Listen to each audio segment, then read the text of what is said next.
You're listening to The Bobby Ho Show. And in this episode, I wonder, which has had a more lasting cultural impact in 2019? Woodstock or The Godfather? Both Woodstock and the Mario Puzo Godfather novel turned 50 this year. Woodstock, the music festival that defined a generation, a celebration of peace, love, and freedom. The Godfather, the best-selling book that became one of the most loved and quoted films of all time. Besides both being children of 1969, what do these two even have to do with each other? Exactly. So, here we go. Let's think about it.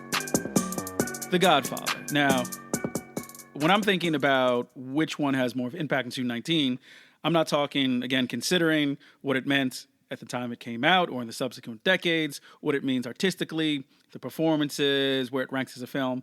I'm saying, thinking, what does The Godfather mean in 2019?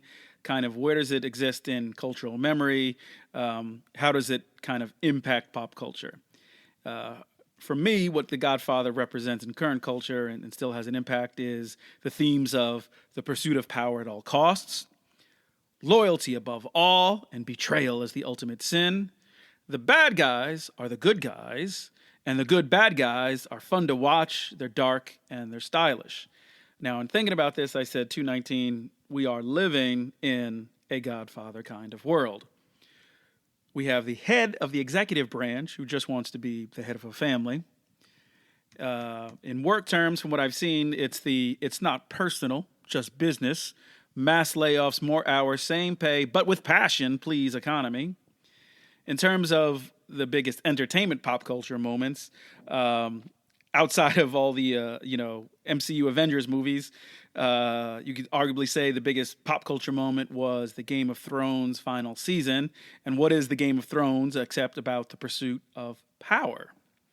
And then just in everyday terms, I can say in what I see in masculinity, a lot of guys, especially the male bosses that I've worked with and still work with, they seem to have a combination of trying to project Don Corleone meets Don Draper. I'm powerful but suave.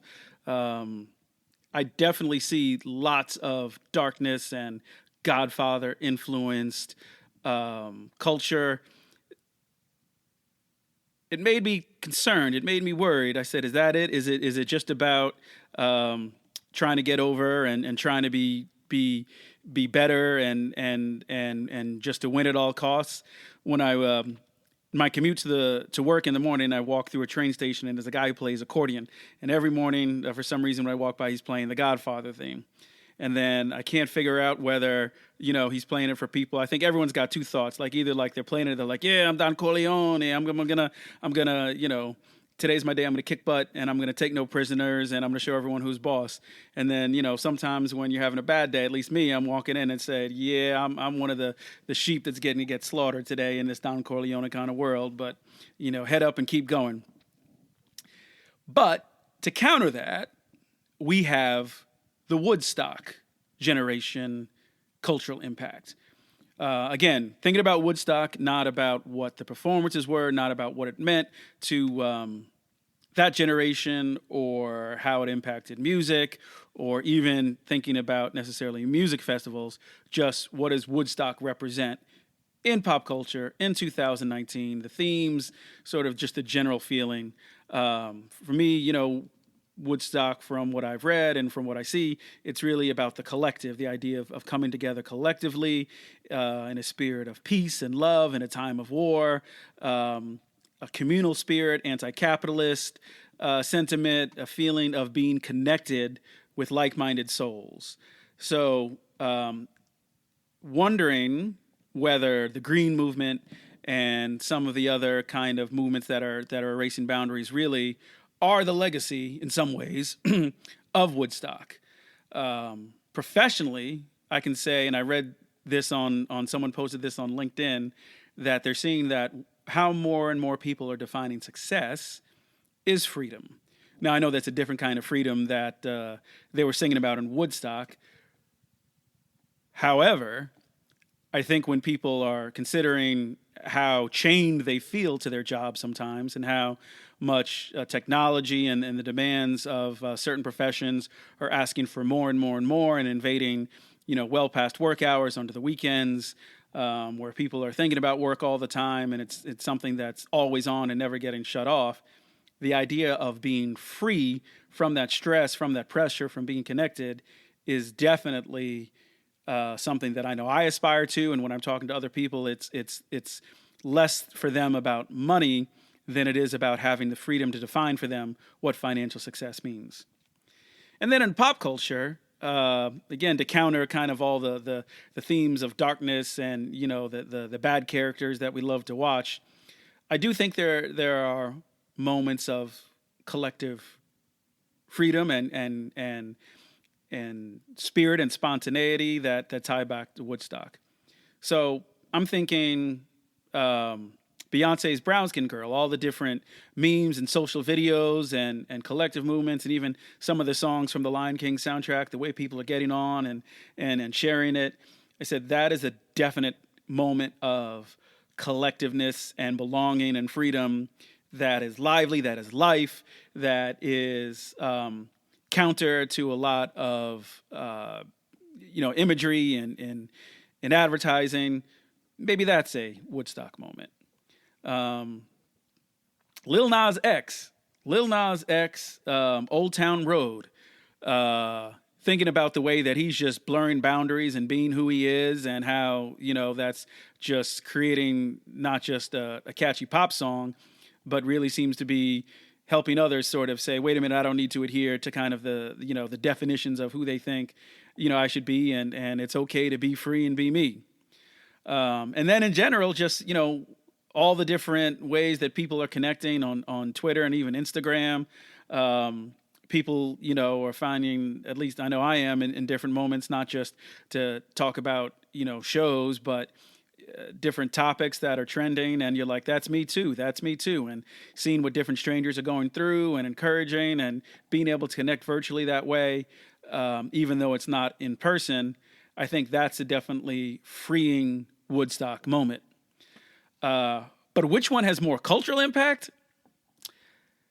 Again, my fear was that in thinking about this, it is just a Godfather world.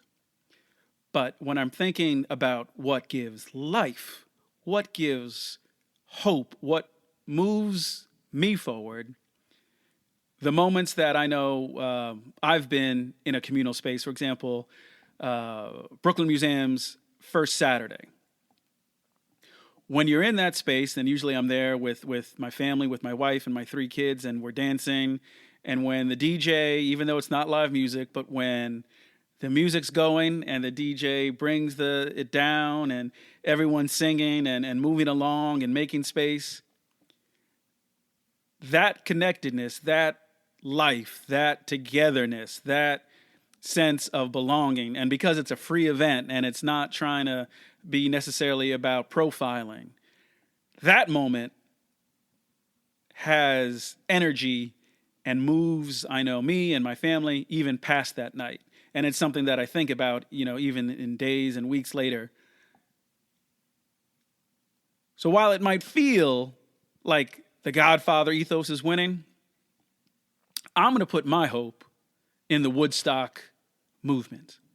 And I'm wondering if this upcoming election on the Democratic side even could be characterized as, is this a Godfather election? Is this about getting into power no matter what? Or is this a Woodstock election, a generational changing, we need to stand up and show the world who we are type election? But even past politics, I think it's about all the choices that we're making every day, the things that are giving us life and what we're sharing and how we're reaching out and connecting to other people.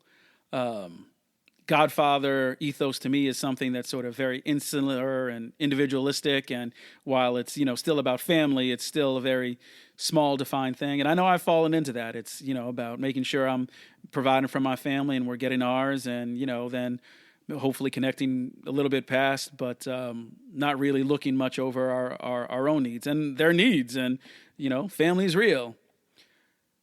But thinking about Woodstock and what it represented and what it can mean in this moment, not literally, but the spirit of it, that's what's moving me forward. That's what I'm thinking about.